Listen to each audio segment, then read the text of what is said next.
কোনো মানুষ আমাকে প্রতিদান দিবে, এই প্রতিদান আমি জীবনও আশা করি না। মানে মৃত্যুর আগ পর্যন্ত আমি এই প্রতিদান আশা করি না। কারণ মানুষ তো কৃপণ, সে আবার কি প্রতিদান দিবে? হ্যাঁ, আল্লাহ যদি প্রতিদান দেয় এটা আশা করি।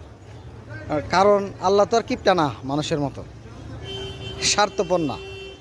অতএব এই আশা কোনোদিনই করি না যে মানুষ আমাকে প্রতিদান দিবে।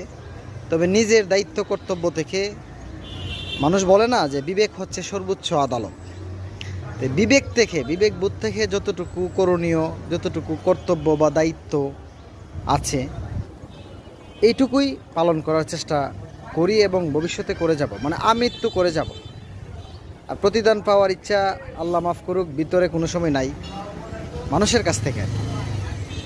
আর আগামী প্রজন্মকে যদি একটা সুন্দর বাংলাদেশ দিতে চাই আমরা, তাহলে আমাদের ভিতর থেকে হিংসা দূর করতে হবে এবং পরের হক নষ্ট করা বা পরের হক মেরে দেওয়ার যে একটা প্রবণতা, এই পরের হক মারার ধান্দা ভিতর থেকে ত্যাগ করতে হবে।